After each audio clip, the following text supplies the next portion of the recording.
Theology, tradition, techniques.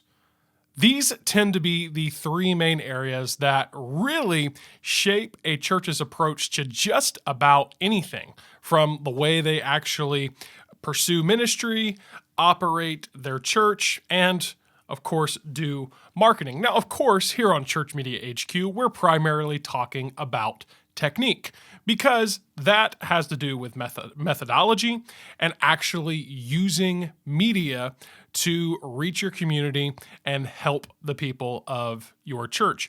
Today's guest is Connor Smith, and Connor serves as a pastor in the city of Perris, California, and he has been a pastor now for several years. So I wanted to invite Connor on because Connor loves to talk about the aspects of theology and tradition specifically. So I'm just going to go ahead and give you fair warning. As we dive into this conversation, there are going to be positions that Connor may take on theological, traditional matters that you may not see eye to eye with. I may state some positions in those areas that you don't agree with. And to be quite honest with you, I'm sure there's areas where me and Connor disagree. The point is not to make some type of statement in terms of what we believe, what is right or what is wrong. The point of this conversation is to help us realize that these three areas, theology, tradition, and technique, exist, and to help us categorize different positions in the right particular area. I believe there are many churches out there that are holding to certain areas of what they believe to be maybe theology or tradition, but really they actually might be more like technique. And we could talk about, and in the conversation, we dive into these certain possibilities. So again, I don't expect you to agree with everything Connor has to say, everything I have to say, but I do hope that you will be open to just the concept and the idea of making sure these things and aspects of what your church does are positioned in the proper categories. Because the thing that I would hate to see is for your church to continue to maybe struggle in certain areas. Maybe you feel like you're not particularly effective in aspects of your outreach or worship or preaching or something like that. And really, what the reason being is because you're holding to maybe a matter of what you believe to be theology that actually is more accurately tradition or technique. These are very important to realize, and I'll be honest with you, this is something that I have seen to be a really, really big hurdle to overcome when working with some churches on even their marketing and approach to media. So I'm not going to talk too much about the conversation. I'm just going to get right to it. So here is my conversation with Connor Smith. You have been the pastor at where you're at there in Perris now for, has it been 3 or 4 years at this point? 3.5 years, yeah. 3.5 years. Like this month is 3.5 years, yeah. Yeah. And so you've kind of, now, first of all, I have said this before, but on our podcast, but I want to, just so you and I are kind of on the same page. Here's kind of how I view, from a pure, if you will, marketing and media perspective of church and the different facets of these things. So I think I kind of classify things into 3 levels. Okay, I have your theology. Okay, well, theology is something that it doesn't change. You can't alter that. Okay, if you truly believe in doctrine and theology that this is something, we talk about, okay, Jesus is God, the deity of Christ, the virgin birth. Okay, these fundamentals, if you will. Okay, that doesn't change. Well, then you go up to the next level, and there is what I call tradition. Okay, and traditions are things that, no, they're not theology, but I can respect tradition when it's placed in its proper place. Mm-hmm. So what I mean by that is, if you're not equivocating your traditions with your theology, which is what I see happen many times, I can respect it. So for example, I'm in the South, and there's a lot of churches here that still would be what you'd consider traditional church vibe in one way or another. They have the building with the steeple. They have people dress up on Sundays. They've still got like a choir and a more traditional style of music. And honestly, I'm thinking of multiple denominations, you still see this happen in the South. Southern Baptist churches, I know you're a Southern Baptist church. You see that in a lot of truly Southern Baptist churches, if you will. Right. And so, and a lot of times what I see there, sometimes people do put tradition in its right place, and sometimes they do not. They've got tradition. And then the next level, and this is the one that I talk about the most, is techniques. Okay, perfectly alliterated like a good Baptist there. So, but this is your methodology. Dr. Gus would be very proud. Yeah, I know, right? And these things, these are things that you do in terms of, this is how we reach people. This is how we market ourselves, brand ourselves, whatever.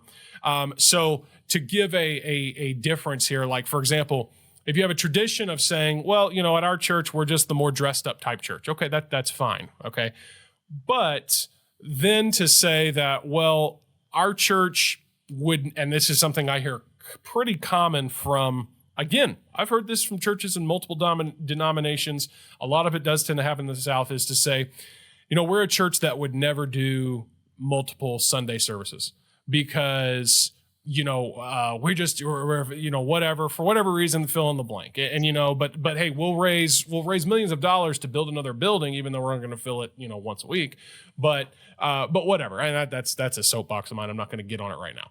But I like the soapbox. Yeah, I know you do. Stuff that corn, Luke Clayton.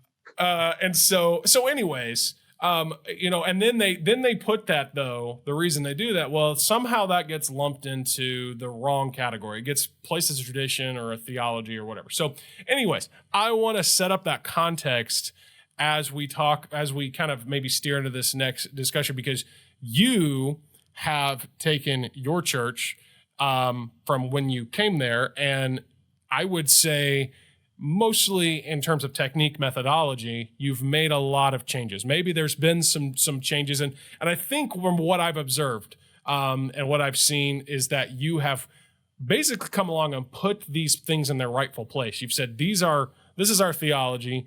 This is maybe our tradition, and we're going to honor that. And then this is these are our techniques. And that, because my problem is when somebody basically says, no, our techniques aren't even up to being changed, well, that's when we really disagree. Because first of all, it's horrible for my business, because my business is based off of, hey, you trying new things and whatever, and trying media and video and whatever. So anyways, that kind of sets up where we're headed. So you have transitioned your church in a lot of ways, and I don't really know where to start. So I was going to, say, you kind of give us maybe a brief history, if you will, of what you've changed, how you've changed, and kind of where you're at now, if you will. Yeah. You'll have to forgive me if I kind of bounce around and kind of go to different places. Well, I gave you an incredibly broad question, so a broad answer would make sense. But so I was here as right out of West Coast. I came here in 2012 when we graduated. I mean, I was already coming down here, starting in March, and then February or March, and then I started and I moved down here like a week after graduation, or 3 or 4 days after graduation, in May of 2012. And I was an intern, and then I got hired on at the end of the summer as a music/youth pastor, and then I was the administrative pastor, and we had a school, and they couldn't find a principal that would be a principal for $23,000 a year. So let's have the young guy do it that has no educational experience. So that was a really smart idea, and I did that for a while, and then I met my wife on eHarmony. Have a commercial. And then yes, you do. Yeah. little side note there. Yeah. And then we got married in January of 2016. We ended up, it was just shortly thereafter that a lot of my theological things started really having some rocks thrown at them. Really, I should say very tiny pebbles. And that should not have caused a strong theology to shatter. And they completely, it was a domino effect. Once one of those tiny little rocks hit it, the crack immediately just began, spider webbing out. And it was a very short amount of time before I was at a place of complete ground zero theologically, almost. Not totally. There were some basic things that I still was kind of I'm set here, but and I wasn't considering leaving the faith. I wasn't questioning salvation or the gospel or Christ or the Trinity or those kinds of things. But I was questioning a lot of things theologically, traditionally, technically, all of it. And so we just needed to go somewhere where where we could kind of work through some of that. And so we were able to do that for a while. And long story short, without getting into all that took place in that 18 months, ended up coming back to Temple as the pastor in January of 2018. Leading up to that, though, I was very clear on the fact that some things were going to change if I became the pastor. And I made that clear in an interview with just the elders, an interview with the elders and the deacons, and an interview with the entire church, where they were able to submit questions and answers. And then I submitted my own questions that I knew that even if they didn't ask them, I knew that they were questions that should be answered. That way they could go into it with eyes wide open. And I said, here's things that are going to change. Here are things that don't need to change, at least not right now. I'm not saying I'll never touch them. I'm saying that it's not my priority in the first year is to make sure our church is healthy and recovers from all the crud that it's been through the last 2 years. Yeah. And they voted me in at almost 90% of the vote. And so I did what I said I was going to do. And we made a couple of major changes initially. Basically, we just didn't have anybody that has ever been involved in music, running music at the time. And so I was the most experienced music guy there now. And so I just sort of stepped in and I was the senior pastor in doing that. And that, I guess, stylistically changed somewhat, but not, again, that wasn't even anything major. I was just sort of up front, like, we're going to make sure this is better. And then we just cut some programs. I mean, it was our church was built, we have 9 different properties or 9 different buildings on our property. We're 5 acres of land. I mean, it's for Southern California, it's quite the facility. But when this church was at its height, the church was running 1,000, had 500 in its Christian school. I mean, so you had the giving of 1,000 people to support this kind of facility. When I came in, we're running between 180 and 200, and we did not have that kind of giving coming in anymore. And so there were a lot of things that needed to get changed. And so, hold on, I was going somewhere with that, and I don't exactly remember where, but that's what it was. And we had programs as well to fit, lots of people. So there were a lot of programs, and it was like, we have people that are serving in every single service and are never sitting under the preaching of God's word. We can't do this anymore. So, like, one example of a sacred cow was the Awana ministry. And, that's one of those things that people really, really love. And I totally get it. I think it's a great ministry. I just don't think it's a ministry we're commanded to have in scripture, and that we are going to sacrifice, the primary time of worship to do that. I couldn't find enough people to serve in the nursery on Sunday mornings, but sure enough, on Sunday nights, everybody's like, you need to have a Sunday night service. Well, I got 4 to 7 people sitting in a Sunday night service, and I got 25 people serving over in Awanas. Like, this is not what we've got our wires crossed here, guys. We're not doing this anymore. And so we changed it. But in the first year, I really did try to stick to that. Like, there were a couple of things like Awanas that I wasn't originally planning on, but it was sort of one of those things that was so obvious, and it was making us bleed. And we're like, we're not just going to continue bleeding unnecessarily just because I gave a 1-year timeline of not making major changes. But we ended up having to shut the school down. We were paying teachers below minimum wage, illegally. Like, if the labor board would have decided to come in and see how we were doing things, it would have been bad. And so we ended up having to shut down our Christian school and do some other things. But honestly, because of my 5 years of history already being a part of the church, or almost 5 years, those things were a lot easier for me than I think they would have been for other people. They caused a lot less division than I think they probably would have. I think that if I was just a new guy that they never met coming in, those probably would not have been wise decisions to make early on. But I will also say that the people that did still get very upset and leave, although there was a very small number of people, that did not affect our giving. It didn't affect the trajectory. It didn't affect us as a church in any significant way, other than just it being painful when people that you love leave, is that the people that left were not people leaving because a pastor that they didn't know was making decisions. It was people that, like, I've walked with them through difficult times. I've done family members' funerals. I've, been their kids' youth pastor, all throughout their junior high and high school years. And like, those kinds of people are the ones that didn't like certain things and would leave over it. That was really hard. But So, for instance, though, what have we changed? If we went back to your 3 points, your very nicely alliterated 3 points: theology, Yes. tradition, techniques. Techniques changed, as in music styles, that kind of stuff. Which we had some people make comments about. Didn't cause any major issues. There were some traditions that were changed, but honestly, if there's anything, I probably am bringing the church into more traditional in some ways, in the sense that what I put down in your comments leading up to the podcast was the great tradition. Yeah. I think a lot of times in our independent Baptist, and honestly, a lot of Southern Baptist churches, when they talk about traditional, what they mean from like the 1920s, the 1950s, like early 20th century, when it was, I guess more obviously conservative. Barbershop quartet was the most, contemporary things would ever get as far as music styles went. Yeah. Everybody, it was obvious that everybody's going to wear a dress and your suits and ties and all that. Yeah. Sunday school, Sunday morning, Sunday night, Wednesday night. Like it was just sort of an obvious, yes, of course, this is what we do sort of a thing. But again, we're talking about a tradition that's less than 100 years old or within a century old. We're not talking about things that are traditional and the actual history of the church, which is why one of the things that makes me most sad for places like West Coast and really every Baptist college I'm aware of right now, as far as independent Baptists go, is they don't teach church history at all.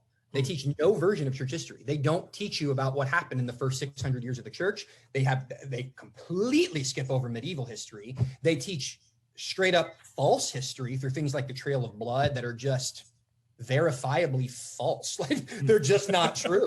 Like I've sat through church history classes and a Baptist history class at an actual, seminary and had my professors hold up copies of the Trail of Blood and are like, I'm sure none of you have ever seen any of this before. And I'm like, I got 3 copies in my office and it was taught as a textbook. Oh, that was my curriculum. Yeah, that was the curriculum that I got. And they're like, see me after class. I want to know about this. And they're like, what are you talking about? That's crazy. Where is this? And I'm like, it's an hour away. And there's like 1,000 students that go there. It's nuts. And so there was that kind of stuff. And so I actually think that we need to recover some of the great tradition. And the reason why is not for simply tradition's sake, which is what I really think a lot of this early 20th century recovering of tradition, old time religion, whatever you want to call it, they want to get back to. It's really just because it makes them feel more comfortable. But unfortunately, it was also a time, and this is what I really struggle with when they say, go back, go back, go back. Go back to what, though? So yes, we had prayers in schools that were segregated based on, ethnicity. Let's go back to this time when we had more religion and we were allowed to hold slaves. And it's just like, I don't understand what you mean. Can we see maybe that there were good things? I suppose, I'm sure in every era you could, but when we say we want to go back, I think we got to be very careful how we say that and who we say it to, because when we start talking about getting back to the old time religion or the tradition, there's a whole segment of people that are going to hear that and go, I wasn't allowed to voice my opinion or drive a car or be on your side of the street or, do whole thing, at least in our country, you know what I mean? Yeah. But when we say we want to go back, I think we got to be very careful how we say that and who we say it to, because when we start talking about getting back to the old time religion or the tradition, there's a whole segment of people that are going to hear that and go, I wasn't allowed to voice my opinion or drive a car or be on your side of the street or, do whole thing, at least in our country, you know what I mean? Yeah. And I would just interject here and say this too, people talk about how, going back to our earlier conversation, nobody out there, I can't think of a pastor or a Christian out there who would argue, they say, hey, when you say, don't put your hope in man, well, absolutely don't. But I would take that a step further and say, don't put your hope in tradition and don't put your hope in reverting back to, like you said, a culture of yesteryear, because there were positive things about it, but there were certainly negative things as well. And so, if you believe because I do, I know people, unfortunately, who believe the hope for the future of America and for Christianity is to go back. And like you said, but go back. If you want to maybe cherry pick some of that, sure. But, there is no culture or tradition that is flawless and that we put our hope in. Our hope is in the gospel and Jesus Christ. So there's my sermonette, and I'm going to let you continue. I think it's good. And that's why, so when I say that I'm actually wanting to bring us back to tradition, I mean, let's go back and read the guys that sat at the feet of like Paul and John and Peter and like, let's actually read those guys. And then let's read the people that sat under their feet and got taught by them. So now we're actually able to do, and you can do this. Like you can go to a library, go to your nearest seminary, go online. A lot of it's available totally for free. And you can actually look at this, like there's a guy in our church that I love to just nerd out on theology with. And he calls it just the theological chain of custody, where he's like, look at how they actually did this. And so when we look at the great tradition of church history, we actually see that there are still people today that practice in a very similar way church services and those kinds of things to the way they did in the first, second, third, fourth, fifth centuries. And so, for instance, we're walking our church right now through the Apostles' Creed. And that's going to be something that I don't know that we'll start saying it every week when I'm done with this series, although we are right now. But we probably will say it at least at a minimum once a month when this is over. Not because we're magicians that believe in incantations and like that's somehow going to save you, but we're okay with standing up and saying like the Pledge of Allegiance, right? With a ton of strangers at a ball game where people are drunk and scarfing nachos down out of a hat, right? And so we're cool with doing that and singing "Take Me Out to the Ball Game" with a bunch of randos, and then saying the Pledge of Allegiance, putting the right hand over our heart and singing the national anthem. And I'm cool with all of that. I think it's fun. I think it's awesome. I think there's a patriotism that I love and that gets me going. I'm come from like 7 generations of military men, and I love it. I think it's awesome. But why are we more okay with singing "Take Me Out to the Ball Game" with some drunk strangers at a ballpark, or singing the Pledge of Allegiance at a cemetery with a bunch of veterans that we've never met before, than we are with standing up with our fellow Christians and stating, here's what we believe. You can believe more than this, but you can't believe less than this.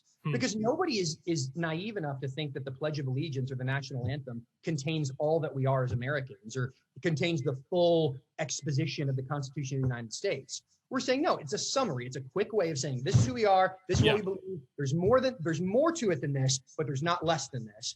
And so for us, we're like, that's exactly what we're doing with the Apostles' Creed. And that's just one example of many that we could get into, of kind of where I'm trying to take us. I would take it a step further and say that it is interesting to see that there are churches who on a Memorial Day weekend or July 4th weekend will even, sing the national anthem in church and recite the Pledge of Allegiance. But then they'd be uncomfortable doing something like reciting their Apostles' Creed or whatever. And that's a whole other topic.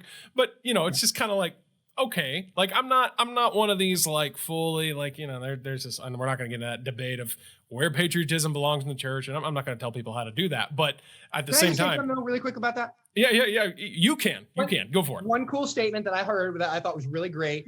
And I won't say who said it. I'll just admit that it's not my words, because everybody's plagiarism's a hot button issue right now too, apparently.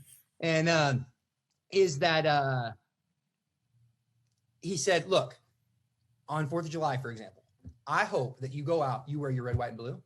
I hope you go out and sing the national anthem and say the Pledge of Allegiance and sing God Bless America and listen to all the Toby Keith patriotic songs and blow up some things with some fire. I hope you do all of it. Merca. As soon as the church service is over. That's it. As soon as church service is over. Yeah. Wait till 11:30 or 12 o'clock. Then go get some hot dogs, put on your flip-flops, your shorts, and your red, white, and blue, take the cute family picture, and then go do all the things that make you do #America. And I love that stuff. But there's a place to worship Jesus, and there's a place to honor the country that you live in. Yeah. The place to honor the country you live in is not where we've set aside this place specifically for the purpose of worshiping Jesus. Yeah. So anyway, no, I think that is a valid point. And then I would even apply that to, just for those out there, so they don't get so, offended that we're, now we're communists, so they don't get offended that we're anti-patriots or whatever. I would say that applies to any type of thing, that's not, like, for example, obviously Easter and Christmas. Well, those are Christ-centric. Okay, so make your services all about those days. But even Mother's Day, I love my mom, and I'm all about like, hey, let's say, hey, if you're a mom here, stand. Okay, we love you, Mom. We have a little gift for you later. That's great. Exactly. Yep, exactly but that's the same reason we won't necessarily center a whole service on mothers and fathers or whatever on those days. I won't do that. So again, I'm okay with hey, it's Memorial Day weekend. Hey, if you serve, stand, clap. Yay, we love you. July 4th. Yay. Okay. Hey, but yeah. Okay. So my pastoral prayer, like I made sure there's a whole section in there where I thank God for the freedoms in spite of our imperfections, kind of a deal. On Veterans Day, we honor veterans. And on Memorial Day, we show a video usually because it's honoring those that have fallen. So there's obviously nobody to stand in the service. And then July 4th, we just make sure in prayer to thank God for our nation. But we don't deck out our auditorium, because I think if an unbeliever walks into our auditorium, especially in a community like ours, that's 75, 80% immigrants, when they walk into the service, if our whole auditorium is red, white, and blue, I think they're going to struggle, and they're not used to church. I think they're going to struggle with figuring out who it is we worship. And I think we just have to be very careful about it. It has nothing to do with my lack of love for my country. I love my country. And I'm in a different part of the country, and that would not necessarily be as much of a concern here in the Southeast. Exactly. But like I said, I think it goes back to whether it's July 4th or whether it's Father's Day, put it in its right perspective, because at the end of the day, your worship service should be about worshiping God and Jesus. And so anyways, we did get on that, but I'll let you continue. So I kind of touched briefly on techniques, and that was the thing about the tradition. So are we talking about 1950s tradition? Or are we talking about like the actual Christian tradition that's existed for 2,000 years and doesn't exist in a vacuum? But when it comes to theology, so things that I don't know that we've changed anything yet, although if our church members watch this, it might raise some questions. But for instance, in our new member class, there's nothing in our Constitution that says I have to give our Constitution to anybody. Nothing. So I don't, because our Constitution contains our statement of faith in it. And I think our statement of faith has a lot of issues. For me, a statement of faith is saying you can't, for instance, the Apostles' Creed, we're saying this is baseline Christianity. This is fundamental Christianity, if you want to call it that. You can be a Christian and believe more than this, but you cannot call yourself a Christian and believe less than this. You deny the virgin birth, you're not a Christian. You deny the deity of God the Son or God the Holy Spirit, God the Father, you're probably not a Christian. So on and so forth. However, and so a statement of faith at a church, we're not saying that you can't be a Christian and not agree with this, but we are saying you can't be a member of our church if you disagree with this. We got things in our statement of faith like dispensationalism. Yeah. Well, I'm sorry, but the word didn't even exist 120 years ago. Are we saying then that for 1800 plus years that people weren't Christians or people weren't, like, they had their theology kind of out of whack? I think that's not true. Yeah. I'm okay if you're a dispensationalist to an extent, but to make that in our statement of faith, that's insane to me. Yeah. And I would go, I don't know, I would probably go as far as saying some of those things you're talking about like that in a statement of faith is actually probably drifting more into the tradition side. This is traditionally what our church has held to.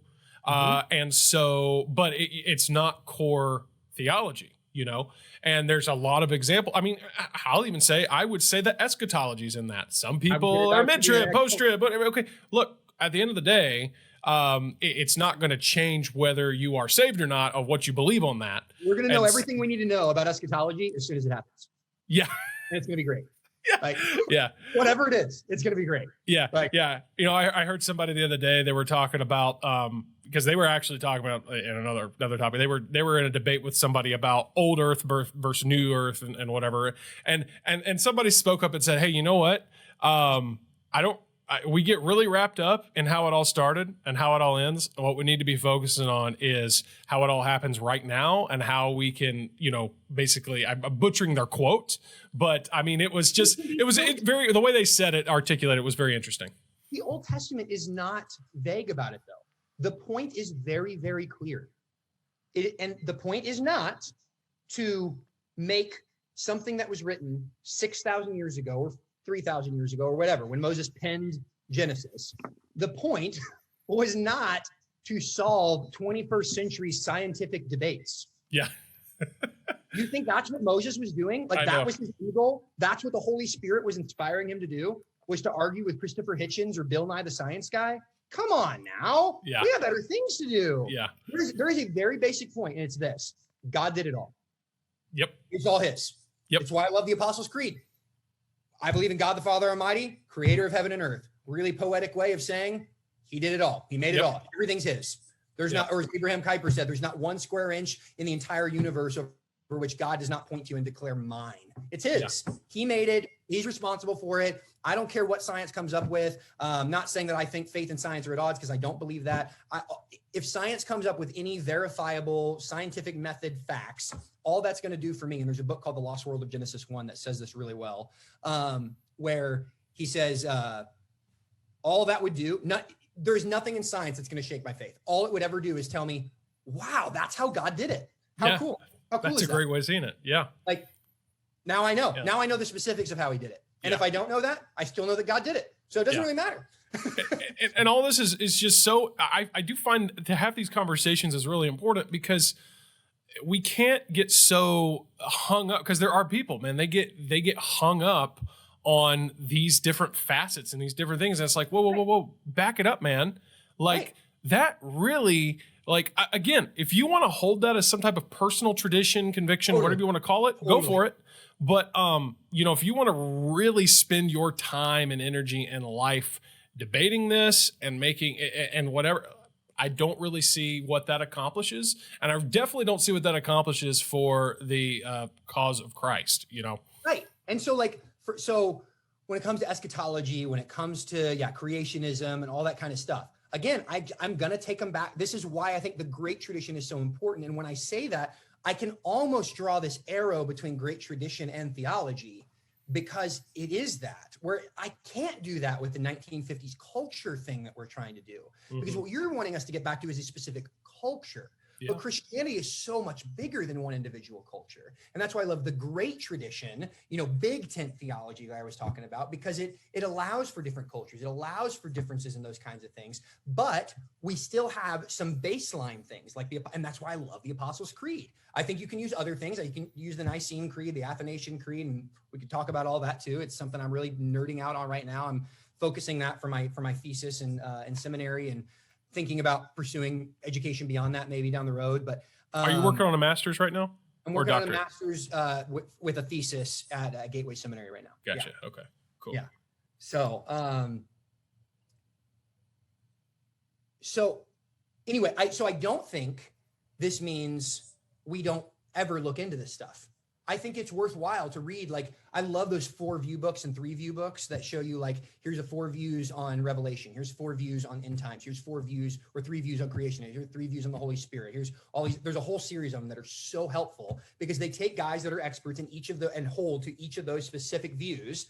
They represent them very well from somebody that considers himself an expert in it, and then let you go for it after that. And maybe you end up landing on one of them, or maybe you end up going, I think they all made really valid points. And when I was in the middle of reading each of them, I was like, I think that's what I am. And then you got to the next one, like, no, I think that's what I am. And so maybe we get to a point where we're just like, I don't know that it matters all that much to come to a strong position. But again, I think it's also okay to come to a position as long as it doesn't take away from the gospel. And sometimes we can get so caught up in these things that it does that. It takes away from death, burial, resurrection of Jesus. God created everything. Man screwed it up through sin and stands in judgment. Jesus came to solve that problem, died on the cross and rose again and ascended into heaven.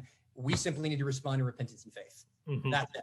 And so the Apostles' Creed, again, is really helpful for that, because what does it tell us about creation? He's the creator of heaven and earth. You don't believe that? You're not a Christian. You're a heretic. We're done with the conversation. Yeah. I don't think you're a Christian. You can't be a member of our church if you don't think God did it. Yeah.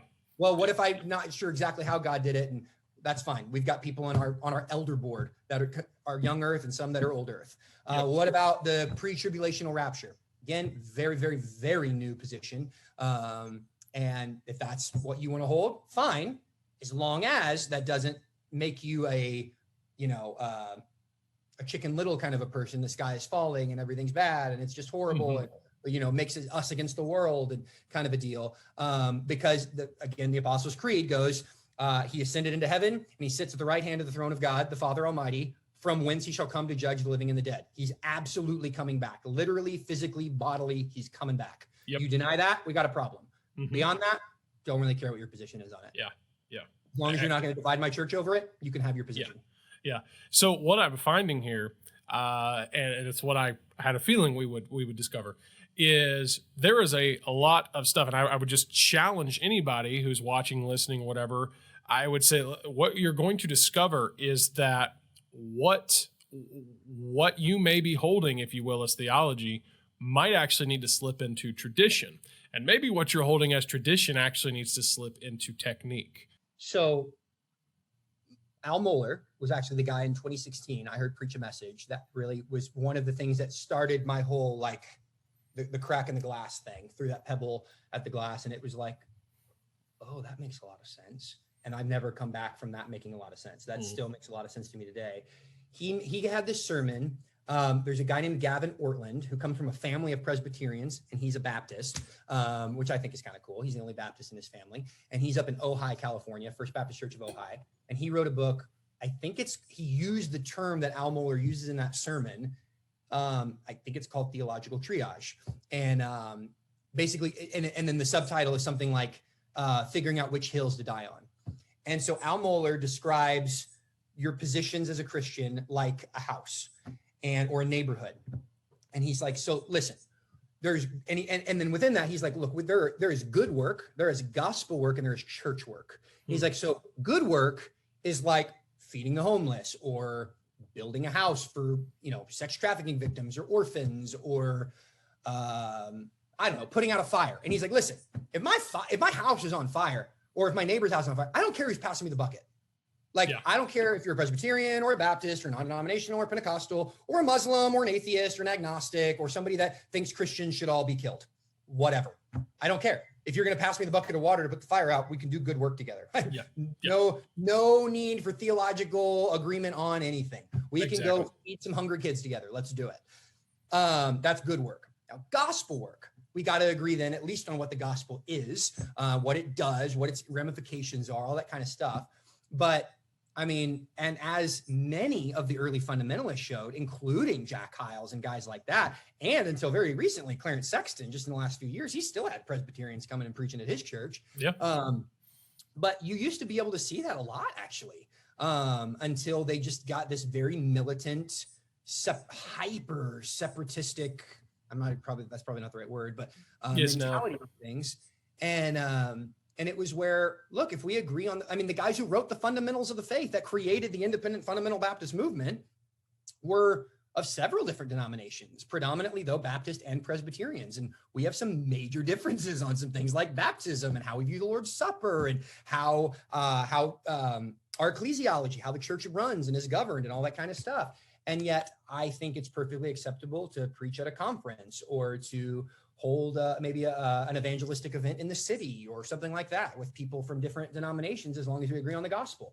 So he's like, so in that case, somebody that's going to do good work with me couldn't probably be in the same house with me, going back to that illustration, but they might be but somebody that's going to do gospel work with me, we might be in the same house, the gospel house, but we're going to be in different rooms. Mm-hmm. Now, in order for us to be in the same room, now we get to church work. And we're saying, okay, now we're in the same room together. Well, now we need to agree on a few more things. Mm-hmm. So your view on women in pastoral leadership. That's not a gospel issue necessarily, but it is a big issue. And so if we disagree on that, we probably can't, work at the same church together. Yeah. We probably, if we have a different view on, I'm trying to think of some other examples right off the top of my head. Maybe if your church holds a strong view on maybe what spiritual gifts are in operation today, Holy Spirit gifts, then maybe we couldn't,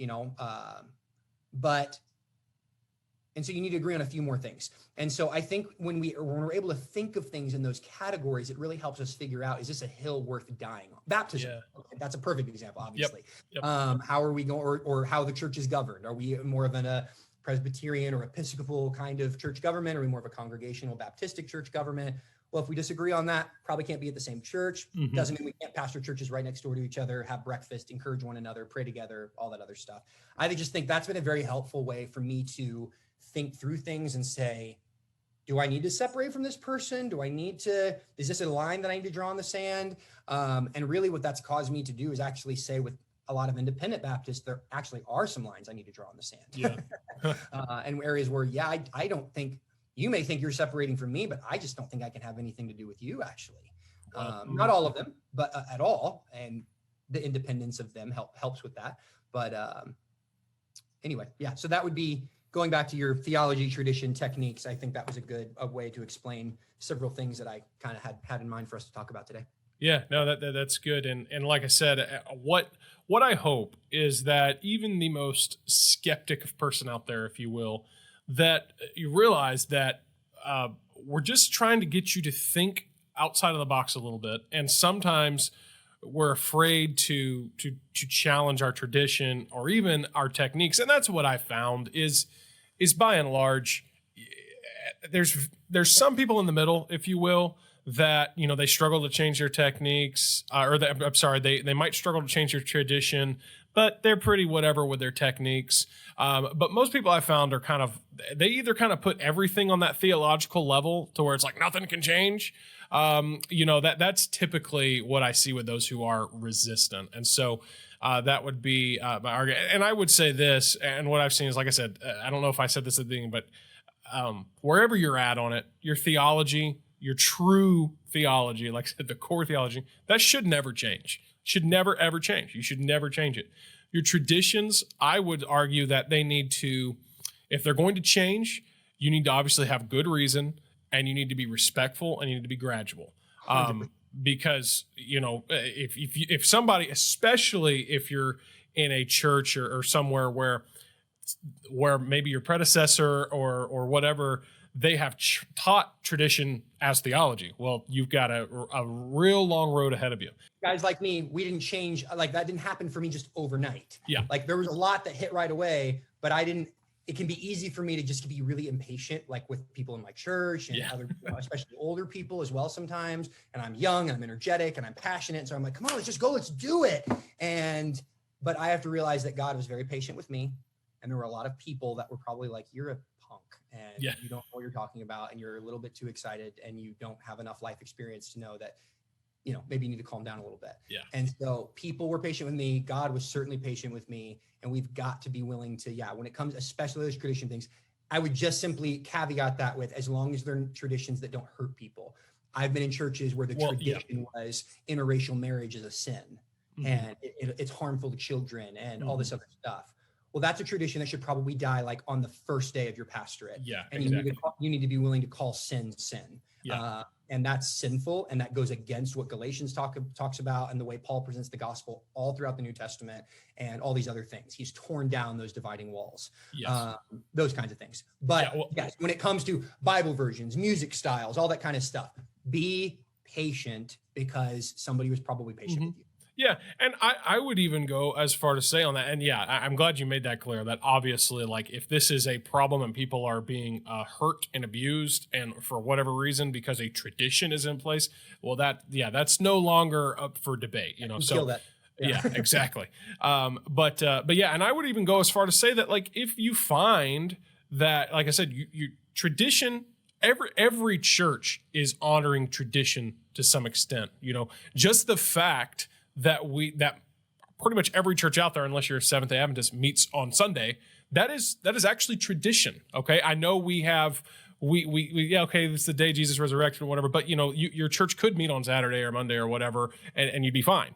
At least that's a tradition though that's based in the Bible. Yeah, we exactly. see the church actually telling us the church met on the first day of the week. On the day of resurrection. At least it's that. Yes, it did that, but it's like, well, if you didn't, you'd be okay. You'd whatever. So what I'm saying though is that's a tradition we're always going to adhere to, probably from now until Jesus does return. And so anyways, and so there may be a reason where you say, this tradition it's not really impeding our ability to reach people and whatever, so it should never change. And then I will also make this clear when we talk about techniques. For those out there that are like, these young guys, they just like to change for the sake of change. And believe me, I understand why we can be accused of that, because it exists. It totally exists. Yeah. Because I will be honest, I find myself getting, it just in operating my own business and whatever, getting bored with the way things work, systems, and just wanting to change them just because, and honestly, that can be very unhealthy.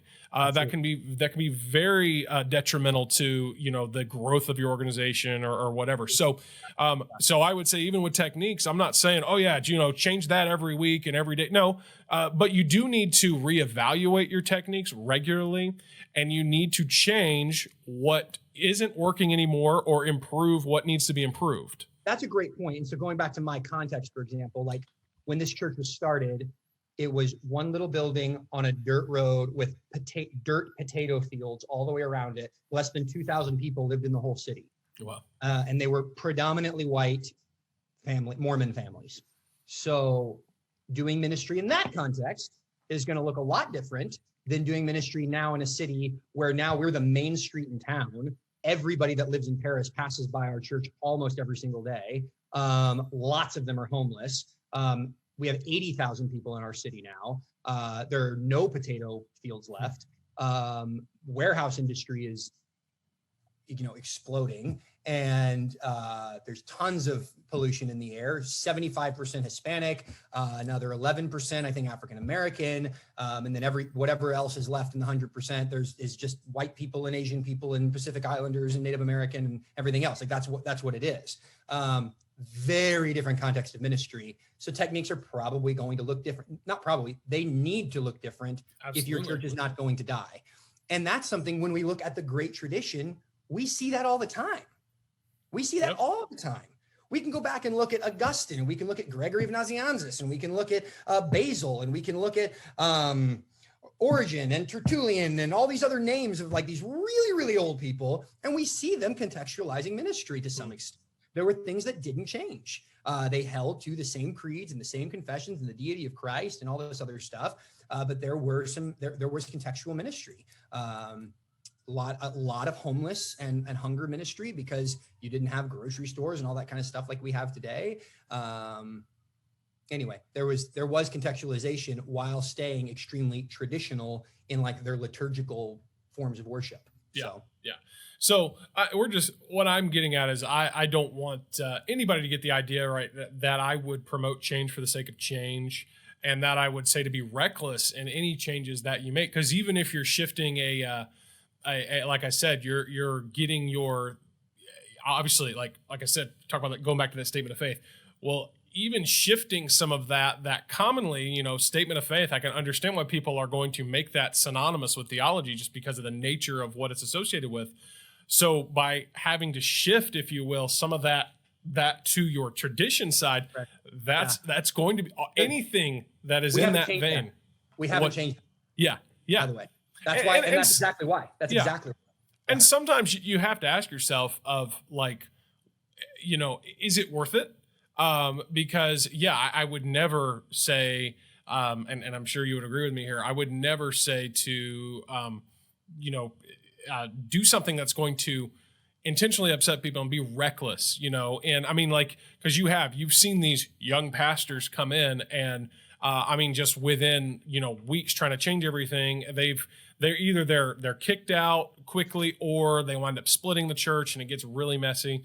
And so I do believe that's just and I think a lot of that ties into just leadership principle in general. Like you just have to be wise in the way you approach that. So, I think this has been really insightful. I hope it helps somebody out there, and whether you're transitioning, you're talking about these major things that you've taken your church through in transition. But I would say this applies to, because a lot of times, what do I see? Well, I see it on a very, if you will, small scale where somebody who is the, they're the assistant pastor, the youth pastor, whatever, but because they can turn on a Mac, they are also the graphic designer, the videographer, and what they're trying to transition is convincing, the powers that be to allow them to hire some help or to, outsource their graphics to, a freelancer or whatever. And I mean, I even think this can, when you think of this framework, if you will, it can really help you in just making any type of change, if you will. Yeah, no, I think that's really good. But by the way, I'm okay if you put my contact information up somewhere. Absolutely. If anybody does, I mean, they may not want to. Again, I'm a young pastor. I don't think I've got a whole lot to offer. Sometimes though, people just like to talk. I remember the last time I had people who pastored for longer than, some almost as long as I've been alive, that were calling me, and just, it was nice to talk to somebody that was like-minded in some way. And I don't think I necessarily gave them any advice. It was just kind of nice to talk a little bit and talk to somebody that's on the same page. Yeah. And so I like doing that. It's something I really enjoy doing. And so I'm happy to have my contact information. Well, I was going to say, that was actually the next thing I was going to say. If somebody wanted to connect with you, what is the best way for that to happen? My email address is probably the easiest, but I have a link profile now, and I'll send that to you so that you can just put it on the screen. Yeah, I can put that like in the show notes, the description of the perfect. video Yeah, here. put that in there. But my email address, csmith@Perris.Church. Perris is not like the cool Paris in France. It's Perris. And so no .com, no .org, C Smith as in Connor Smith @Perris.Church. All right, Connor. Well, thanks for being with us, and we'll have you again sometime. All right. Thanks, man.